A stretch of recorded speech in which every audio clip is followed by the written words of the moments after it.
Magluluto nga ako guys ng sinampalukan. Nilagay ko na nga pala dyan bawang sibuyas. Nung pagkaluto ng sibuyas, nilagay ko na nga pala yung manok at yung patis. Tsaka ko nga pala ito sasangkutsahin. Nakalimutan ko nga palang lagyan ng luya at ayan, nilagyan ko na rin ng kakonting tubig. At iintayin ko lang siyang kumulo. At pagkakulo, lalagyan ko na ito ng asin. Pagkatapos ko nga ilagay yung asin, isusunod ko naman nga yung bechin para magkalasa nga pala yung aking niluluto. At ayan, puro tansya nga lang pala yung nilalagay ko. At tapos ko na nga pala itong lagyan ng mga pampalasa, kaya hinahalo ko na to para Ang sinunod ko namang nilagay ay yung dahon ng sampalok. Para umasim nga pala to. Iyan nga lang pala yung pampaasim na nilagay ko.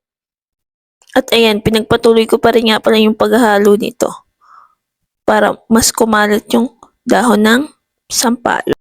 At ayan, pinapakuloan ko na nga pala to. Habang kumukulang nga pala to, nilagay ko na nga pala yung talbos dahil yung talbos nga pala yung sahog ng aming ulam. At ayan, ikakalat ko nga pala yung talbos at hihintayin ko na nga lang palang kumulo para mapalambutan yung manok. At ayan, halo-halo ko nga pala para mag-spread yung talbos. At ayan, tuloy-tuloy pa rin yung paghahalo ko hanggang sa kumulo ulit yung ating niluluto.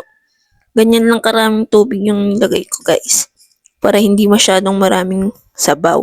At ayan, kumukulo na nga ulit siya. Hintayin ko na nga lang palang lumambot yan.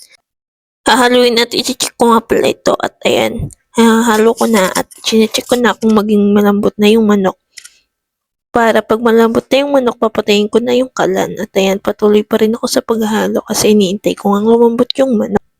At ayan, malambot na yung manok kaya papatayin ko na.